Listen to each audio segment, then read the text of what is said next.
Jacob had a problem and he knew it. His brother Esau wanted to kill him, and that was not an exaggeration, or a family disagreement that had been blown out of proportion. Years earlier, Jacob had deceived his blind father, Isaac, into giving him the blessing that belonged to Esau, and Esau had vowed to kill him for it. Jacob ran away and spent 20 years away from home, working for his uncle Laban, building a family and a life in a place that was never really his. But now God had told him to go back home, and home meant going to meet Esau. So Jacob sent messengers ahead to let Esau know he was coming. The messengers came back with news that Esau was already on his way to meet him, and he had 400 men with him, and this made Jacob terrified. So he divided his people and his animals into two groups, thinking that if Esau attacked one group, the other might escape. Then he sent gifts ahead, hoping to soften his brother's heart before they came face to face. That night, he sent his wives, his children, and everything he owned across the river, and then he stayed behind alone. Just Jacob on one side of the water, with the darkness around him, and everything he loved already on the other side. That is when the men appeared. The night Jacob fought for a blessing. Then Jacob was left alone, and a man wrestled with him until the breaking of day. Now when he saw that he did not prevail against him, he touched the socket of his hip, and the socket of Jacob's hip was out of joint as he wrestled with him. And he said, "Let me go, for the day breaks." But he said, "I will not let you go unless you bless me." Genesis 32 verses 24 to 26, NKJV. The man asked to be released, and Jacob, who was limping in pain, hip dislocated in the middle of the night, said no. Audacious in the way of someone who has finally decided he has come too far to leave empty-handed. This time, in the dark, broken and desperate, he grabbed God, and God did not pull away. God waited for the sun to come up and changed his name. What Hosea saw in that same story. He took his brother by the heel in the womb, and in his strength he struggled with God. Yes, he struggled with the angel and prevailed. He wept and sought favor from him. He found him in Bethel, and there he spoke to us.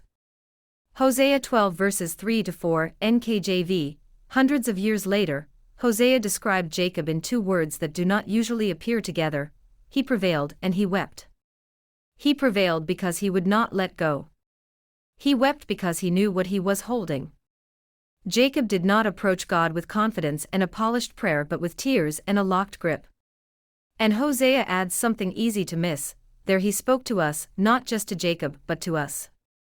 Your wrestling with God for a breakthrough in prayers and fasting is not a private embarrassment, it is a testimony in formation. What that night actually requires of you. There is a version of faith that looks peaceful from the outside. It quotes scriptures calmly, smiles in difficulty, never seems rattled. That kind of faith is real and genuinely beautiful. But it is not the only kind God honors. There is another kind that looks like when Jacob was in the dark. It sounds like someone crying and refusing to let go at the same time. Someone who has made a decision in the middle of the exhaustion that they are not releasing their grip until something changes. God did not disqualify Jacob for weeping, for being afraid, or for having a complicated history. What kept Jacob from leaving that riverbank unchanged was not his clean record, it was his grip. Jacob's story gives you permission to be desperate. It tells you that God does not turn away from someone who refuses to leave without the blessing. The limp was part of the blessing. Jacob walked away from that night permanently altered, a limp he carried for the rest of his life. People often read it as a consequence, something God did to remind him who was in charge. That is probably part of it, but the limp was also proof. Every step Jacob took afterward, he felt it, and every step reminded him that he had been in the presence of God, and had left with a blessing with his name on it.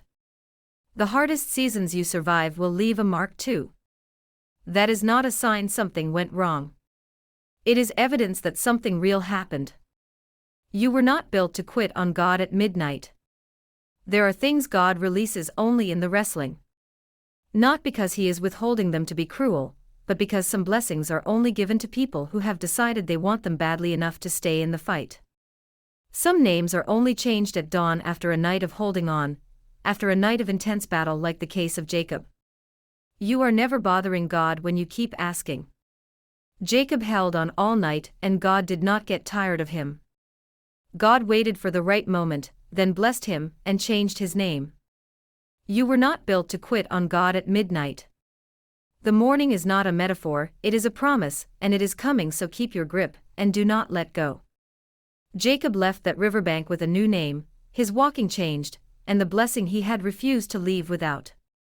He still had to face Esau. The hard things did not disappear the moment the sun came up. But he faced his brother as Israel, not as Jacob.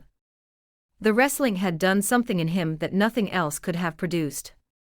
Do not give up on any battle you are fighting now, for your name is about to change. Today's post was titled Wrestle God for the Blessing. Share it with someone close to you now. God bless you.